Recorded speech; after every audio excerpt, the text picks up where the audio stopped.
Hi there. Thank you very much, David. Welcome back to the studio, everyone. As promised, David is here right now with me to answer all your questions that you've brought up during his presentation. First off, David, I want to say thank you for taking the time to share that with everyone here today.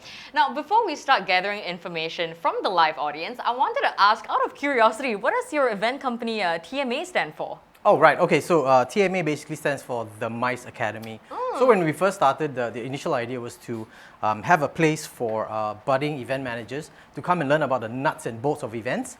I think theory and case studies are all well and good, but having actual hands-on experience is the best experience to have, basically, to be a good event manager. So also, I think at this point of time, we want to do that school again, but obviously with the pandemic and being busy with client events, we've pivoted a little bit more into virtual events such as this.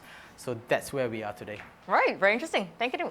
I want to ask as well, all right, now we have a few questions from the audience, but we also did a poll during your presentation. So I believe we have the results. Yes. So the question was, do you think virtual events are here to stay permanently? I feel like that's a question that, keeps coming up today. Yeah. Maybe people are worried about this. So overwhelmingly, 96% of you sitting at home right now said yes, you think it's here to stay. David, how do you feel about this? I think that's well, it's reflective of what's happening today.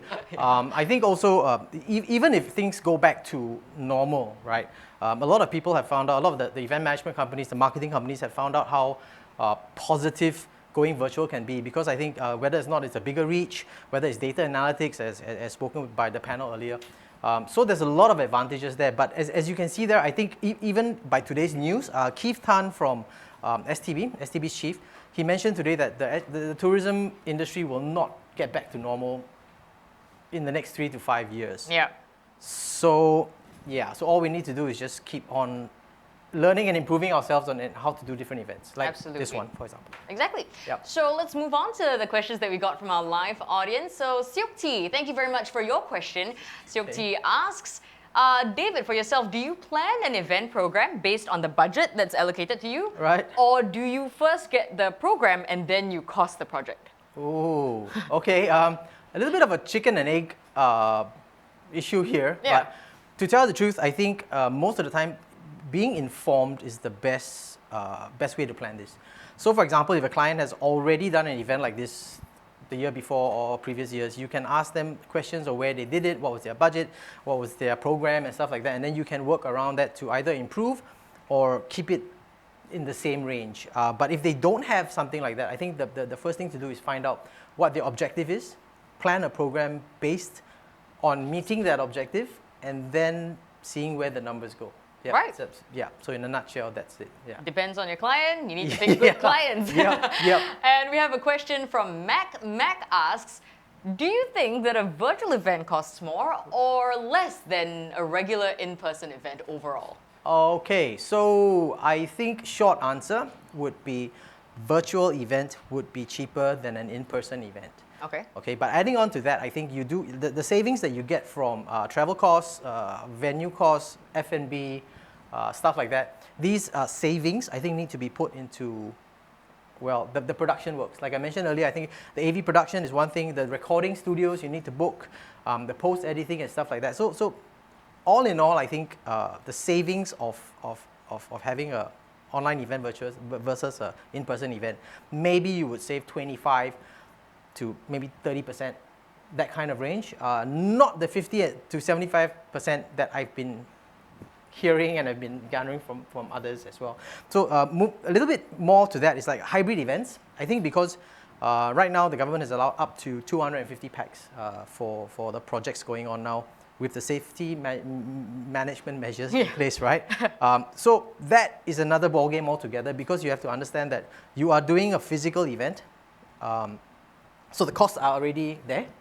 You still need to feed your attendees, even though it's a different way of doing it. You still need to pay for the SMM measures. You still need to pay for backdrops and sound systems and all that. Plus, on top of that, you need to prepare for the back-end virtual world, which is the studio sound and the other costs as well. So hybrid events, definitely more expensive. Virtual events, definitely cheaper than in-person events. You know, based on what you just said and what the panelists were sharing earlier on, it seems like instead of maybe what a lot of clients believe is that a lot of costs disappear because it's a virtual event. I don't think that's the case. It seems like the costs just shift to something else. That's right. But they're still there. Correct. Very interesting. Thank you very much for your questions. We do have a last one from Sarah. Sarah asks, what are your thoughts on paid virtual events as a way to cover the costs? Do you think that it would deter delegates from attending? Right, okay. So for this particular question, I think there's a lot of methods on how you can monetize your event, right? Whether it's the content and then you put it on YouTube, and then whether or not you get 1,000 subscriptions or whether or not you get 500 views and stuff like that. That's one way. So that's by creating content, and then you get people to buy into it, and that's how you make a bit of revenue. The other way is to have a, how do you say, a subscription rate. So for example, if you want to buy into the program and you find it a very interesting thing, and then you charge people for events like these, right?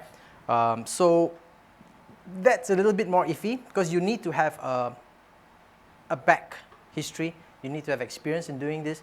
You need to have a portfolio about doing this. You can't just go ahead and, okay, I'm going to run an event on how wonderful clowns are going to be, you know, and then expect everyone to, oh, I want to pay $20, $30 to watch this. It's so wonderful. So you have to have a track record of having good content, things that people can walk away, you know, knowledge that they can walk away with, and then maybe you can start thinking about paying.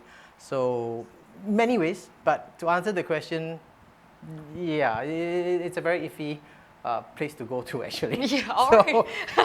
I hope that helped, Sarah. Thank you very much for your question. I think there's one more from Ryan. Thank you for asking your question. Very interesting. Are there any best practices or approaches to engaging the older generation, especially those who are not as tech savvy? It's very interesting. Thank you, Ryan.